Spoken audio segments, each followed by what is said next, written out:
The humid Mississippi air hung thick with tension as the summer of 1968 stretched into its most volatile weeks.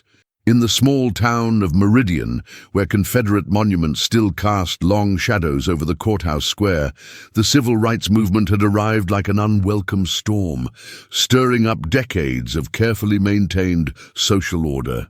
It was here that Sarah Mae Johnson, a 26-year-old schoolteacher from Detroit, had come to register black voters and teach literacy classes in the cramped basement of Mount Olive Baptist Church. Sarah had grown up hearing stories of the South from her grandmother, tales of cotton fields and spirituals, but also of lynchings and midnight raids. Yet nothing had prepared her for the suffocating reality of Meridian, where even the act of teaching black children to read was viewed as an act of sedition.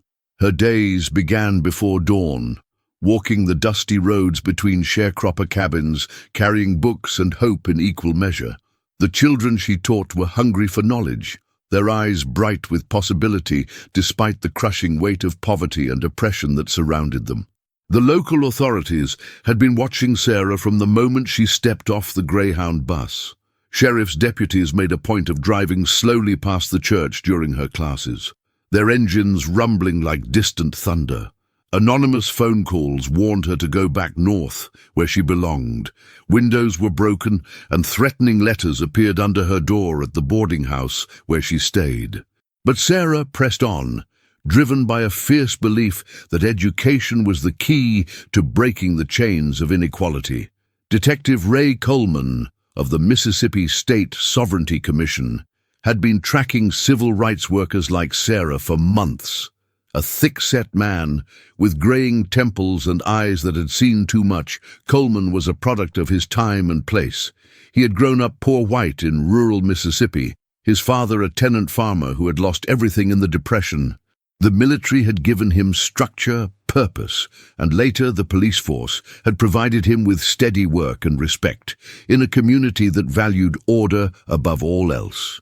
To Coleman, the civil rights workers weren't heroes fighting for justice. They were outside agitators, threatening the only way of life he had ever known. Coleman's methods were methodical and ruthless. He maintained detailed files on every activist, noting their movements, associations, and vulnerabilities. He cultivated informants within the black community, using a combination of threats and small bribes to gather intelligence. When direct intimidation failed, he was not above planting evidence or fabricating charges. In his mind, he was protecting his community from chaos and communist infiltration. The ends, he told himself, justified the means. The collision between Sarah and Coleman came on a sweltering Tuesday evening in July. Sarah had just finished a literacy class when Mrs. Delilah Washington, an elderly black woman whose son had been lynched 20 years earlier, approached her with trembling hands. In a whisper, barely audible above the humming cicadas, she told Sarah about a planned bombing of the church, scheduled for the following Sunday during services. Mrs. Washington had overheard her employer, a prominent white businessman, making arrangements over the telephone. Sarah faced an impossible choice. Going to the local police meant trusting the very system that had been harassing her, but saying nothing could mean the deaths of dozens of innocent people. She decided to call the FBI field office in Jackson, hoping that federal authorities might act where local ones would not. Unknown to her, Coleman had been monitoring the phone lines at her boarding house. When Sarah made the call, reporting the planned bombing and naming the businessman involved, Coleman saw his opportunity. Within hours, Coleman had orchestrated a sophisticated frame-up. The businessman was quietly warned, and the bombing called off, but not before Coleman planted evidence linking Sarah to what he claimed was a communist plot to bomb the church herself, intending to blame local whites and inflame racial tensions. Stolen dynamite was discovered in her room, along with radical literature that Coleman had placed there during a routine search. Witnesses were coached to testify that they had seen Sarah acting suspiciously around the church. The arrest came at dawn, as Sarah was preparing for another day of teaching. Heavy boots thundered up the stairs of the boarding house as Coleman led a team of deputies to her door. Sarah barely had time to comprehend what was happening before she found herself handcuffed and dragged through the streets of Meridian as curious onlookers gathered to witness the spectacle. The local newspaper, tipped off by Coleman, was there to capture the moment, and by evening Sarah's face was on the front page under the headline, "Communist Agitator Arrested in Church Bombing Plot." News of Sarah's arrest reached David Patterson, a civil rights lawyer based in Atlanta, through the network of activists and sympathizers that had become the underground railroad of the movement.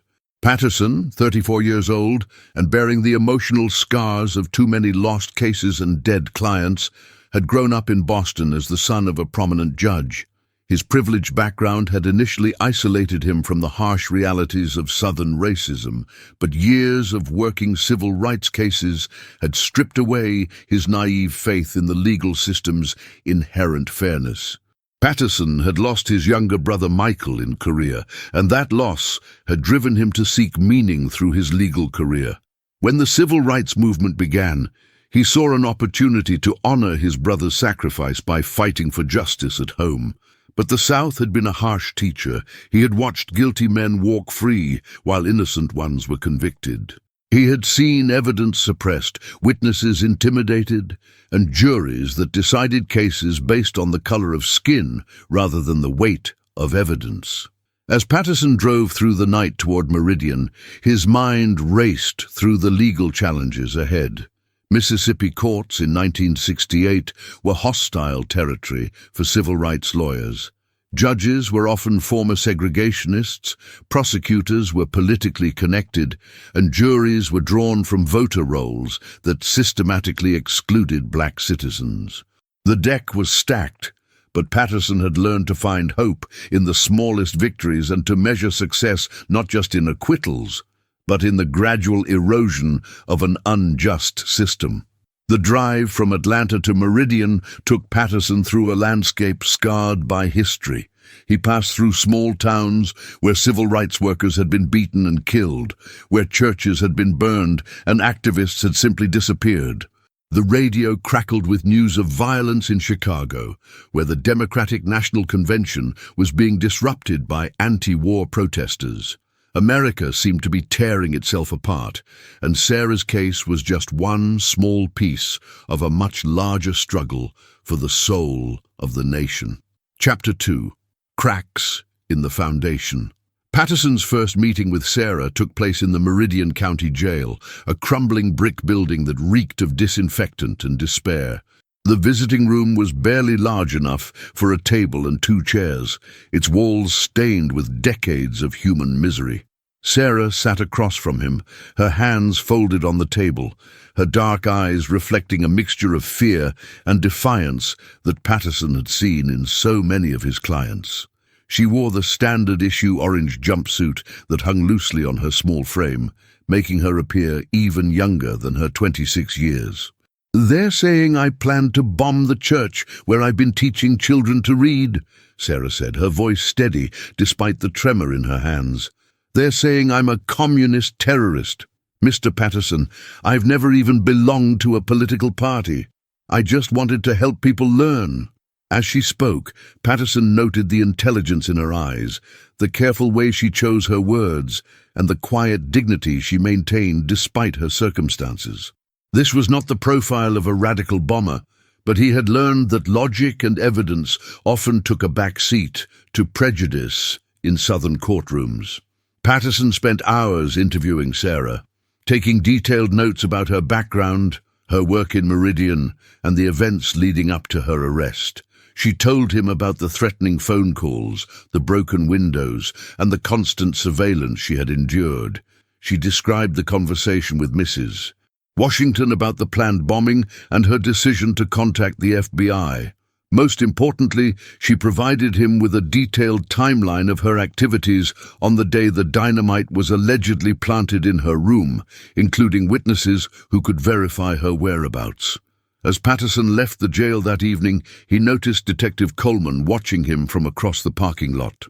Coleman was leaning against his patrol car, a cigarette dangling from his lips, his eyes following Patterson's every movement.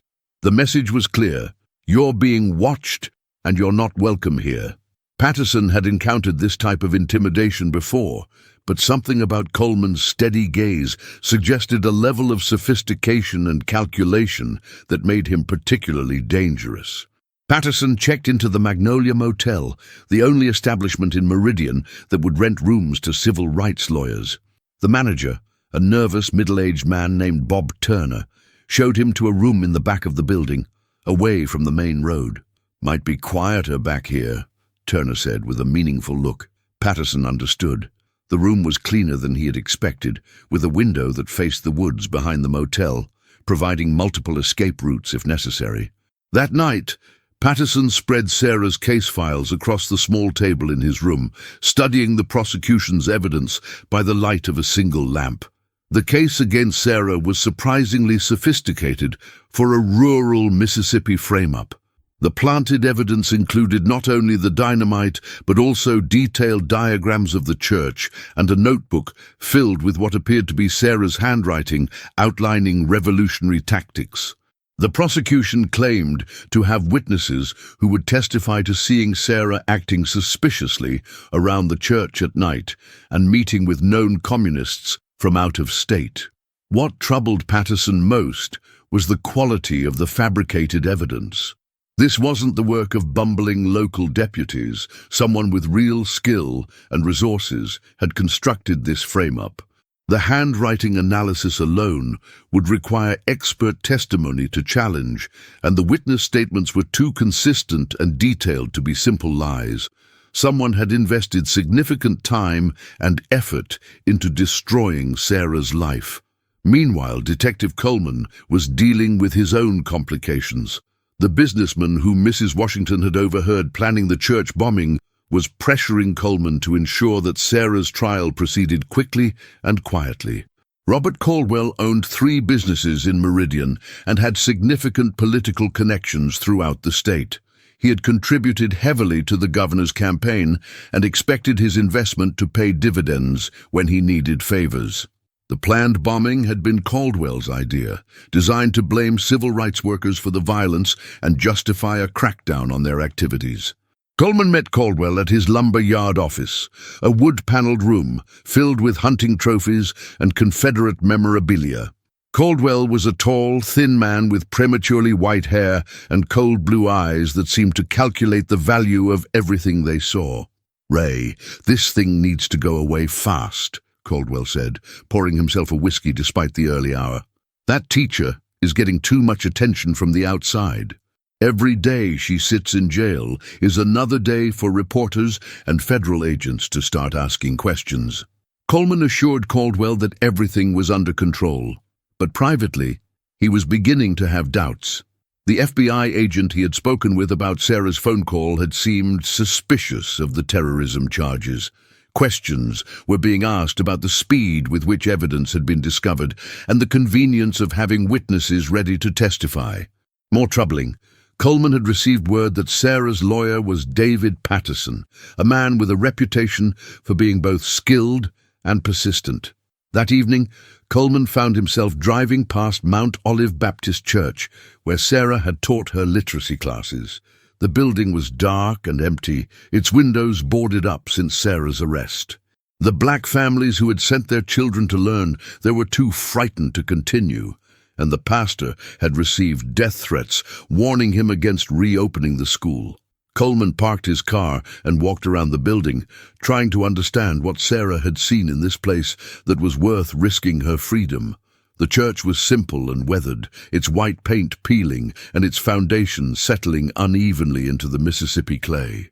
But inside, Coleman could imagine the voices of children learning to read, the hope in their parents' eyes, and the quiet determination of a young woman from Detroit who had traveled hundreds of miles to share her knowledge.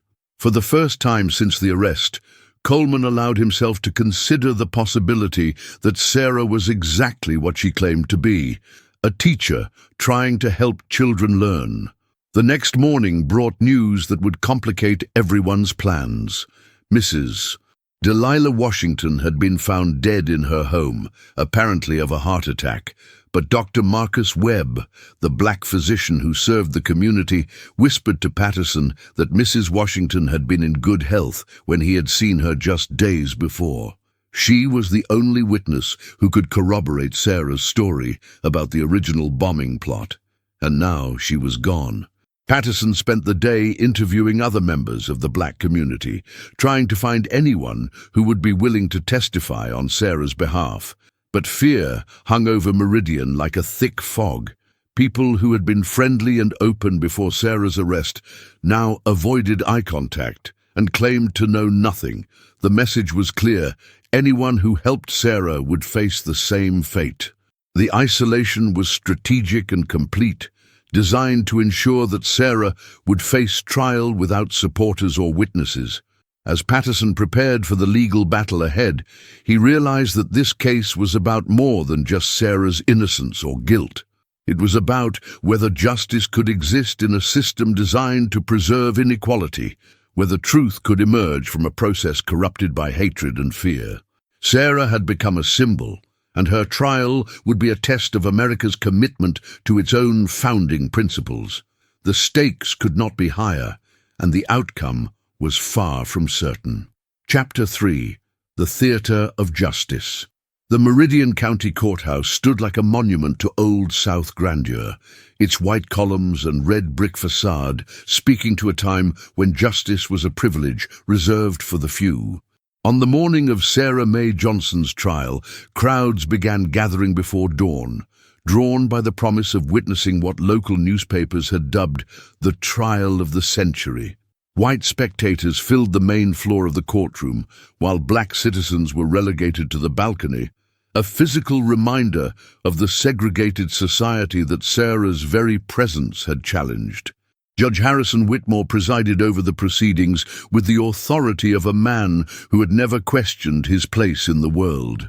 At 68, he had served on the bench for over 20 years, his rulings consistently reflecting the values of the community that had elected him. Whitmore was not corrupt in the traditional sense. He genuinely believed that maintaining order and tradition was more important than abstract concepts of equality or justice. To him, civil rights workers like Sarah were troublemakers who threatened the stability of a society that had functioned perfectly well for generations. District Attorney Marcus Beauregard cut an impressive figure as he delivered his opening statement. A tall, charismatic man with silver hair and a voice that could fill a cathedral, Beauregard had political ambitions that extended far beyond Meridian County. He saw Sarah's prosecution as an opportunity to demonstrate his toughness on law and order, a stepping stone to higher office. "Ladies and gentlemen of the jury," he began, his voice dripping with righteous indignation, "we are here today because a dangerous radical came to our peaceful community with the intention of sowing chaos and violence." Beauregard painted Sarah as a communist agent sent by outside agitators to destroy the harmony that existed between the races in Mississippi.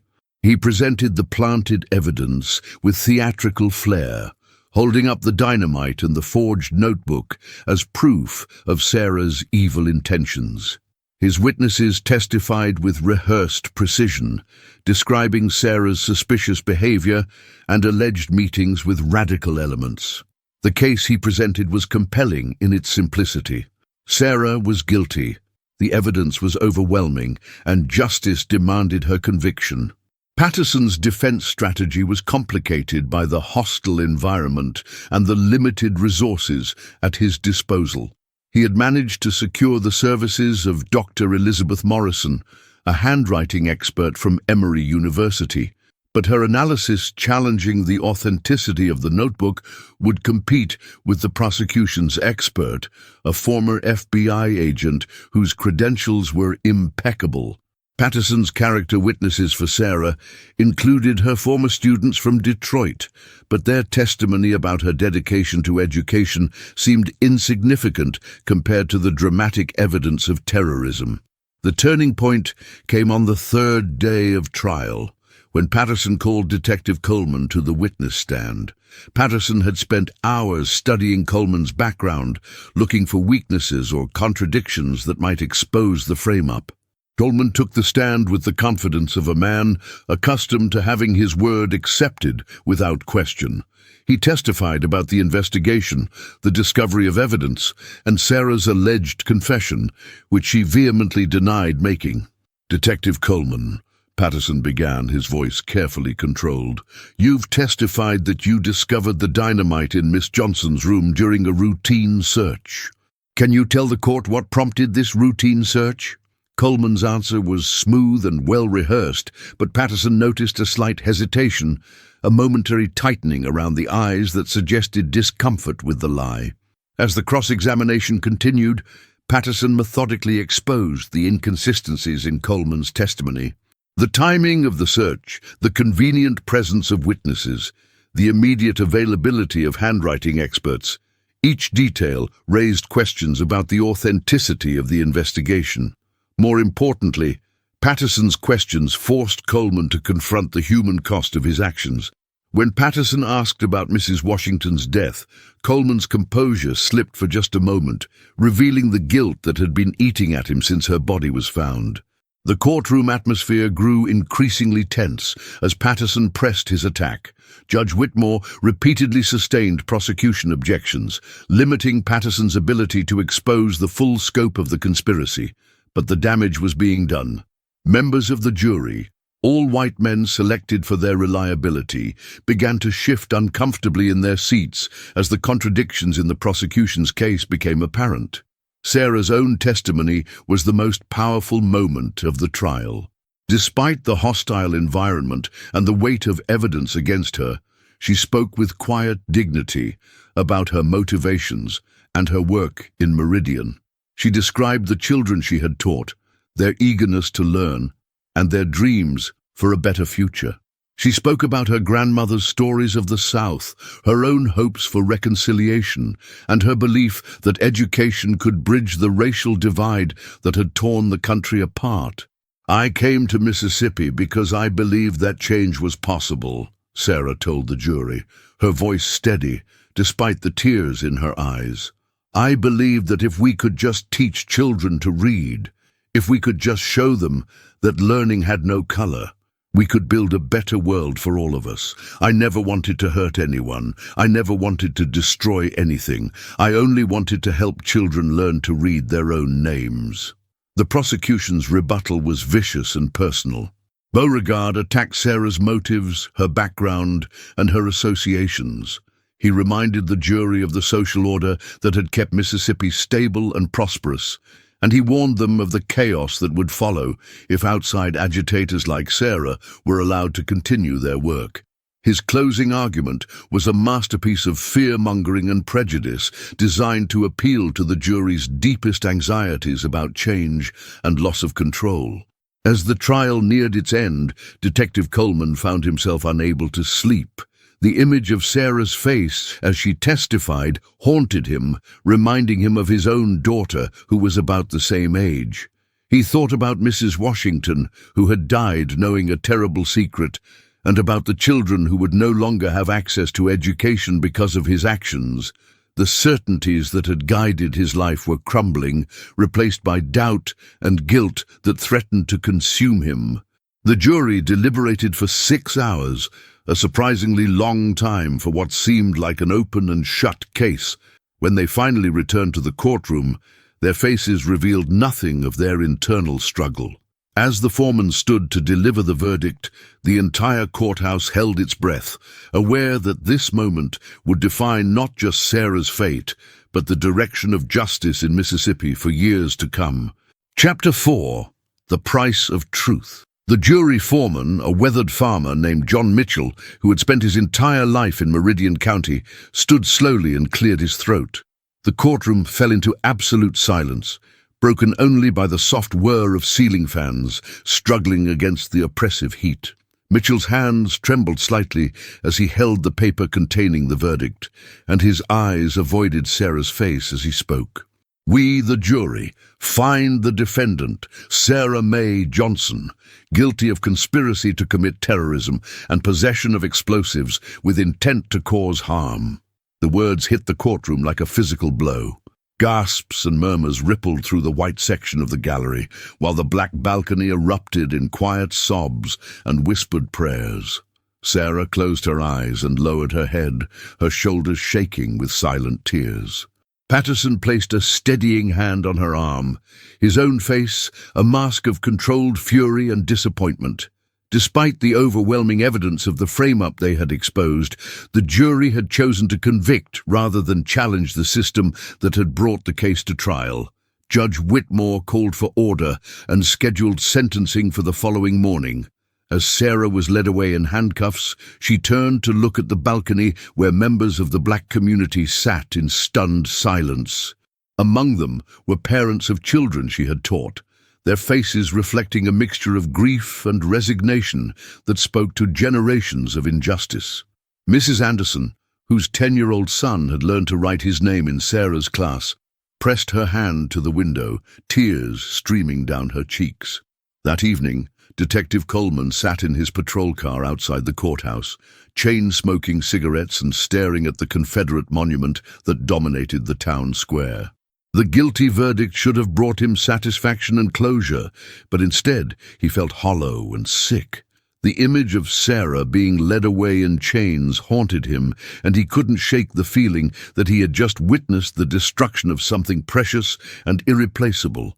Coleman's crisis of conscience deepened when he returned home to find his 15-year-old daughter Jenny waiting for him in the kitchen. She had been following the trial in the newspapers and had questions that he wasn't prepared to answer. "Daddy, why would that teacher want to hurt people?" she asked, her innocent eyes searching his face for truth. She was just teaching children to read, wasn't she? Coleman struggled to find words that would justify his actions without destroying his daughter's faith in justice and truth. Meanwhile, Patterson spent the night in his motel room preparing an appeal that he knew had little chance of success in the current political climate. The conviction would likely be upheld by the Mississippi Supreme Court, and federal appeals would take years to work their way through the system. By the time Sarah's case reached sympathetic ears, she would have served most of her sentence in the notorious Parchman prison, where conditions for civil rights activists were particularly harsh. The sentencing hearing drew an even larger crowd than the trial itself. Judge Whitmore, aware that national attention was now focused on his courtroom, delivered a lengthy speech about law and order before pronouncing Sarah's fate. "Miss Johnson," he said, his voice carrying the weight of institutional authority, "you have been convicted of serious crimes against the peace and safety of this community. While I acknowledge that you are a first-time offender, the nature of your crimes demands a significant penalty. I hereby sentence you to 15 years in the state penitentiary." The sentence was harsher than even the prosecution had expected, and audible gasps filled the courtroom. 15 years would effectively end Sarah's teaching career and destroy any hope she had of continuing her civil rights work. Patterson immediately filed notice of appeal, but Sarah's face showed she understood the reality of her situation. She would be imprisoned during what should have been the most productive years of her life, a sacrifice to the preservation of an unjust system.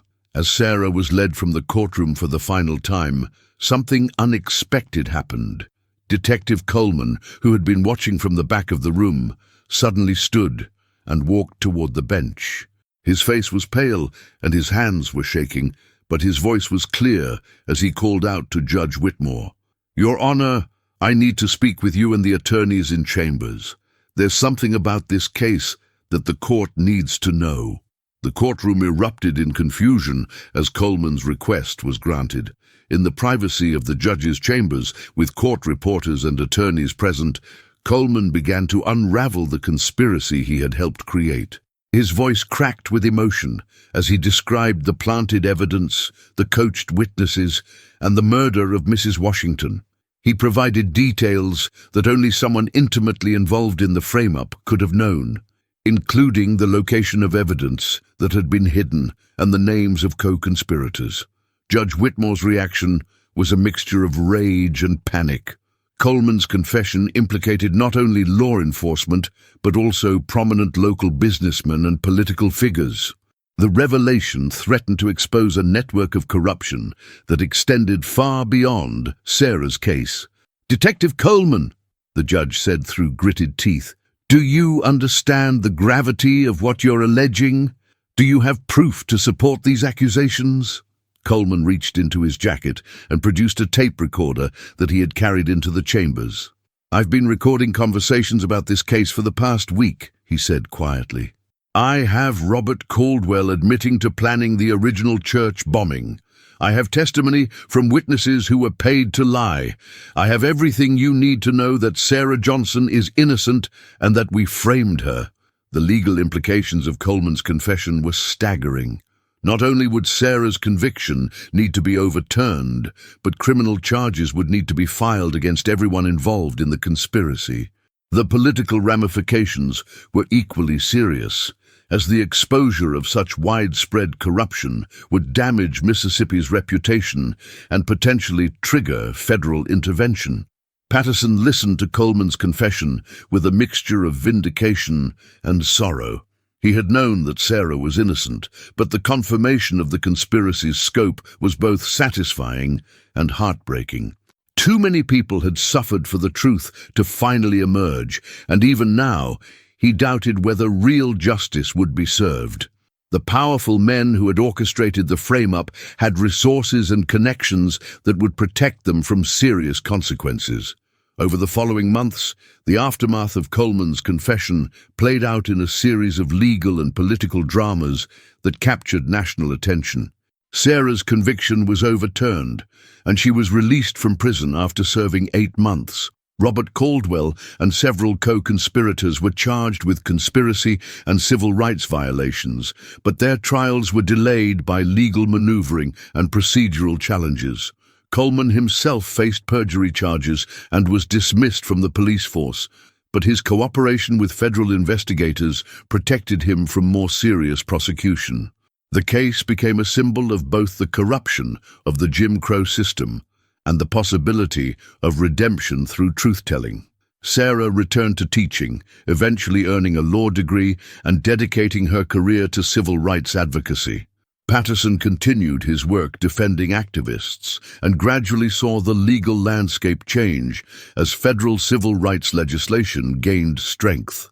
Coleman struggled with alcoholism and depression, but eventually found peace through community service and work with civil rights organizations. The Meridian County Courthouse still stands today, its Confederate monument removed in 2020 amid national protests for racial justice. A small plaque near the entrance commemorates Sarah Mae Johnson and other civil rights workers who faced persecution in the struggle for equality. The inscription reads simply, "Truth delayed is justice denied, but truth revealed can heal a nation." The words serve as a reminder that even in the darkest moments of injustice, there remains hope for redemption and the possibility that courage and conscience can overcome fear and hatred.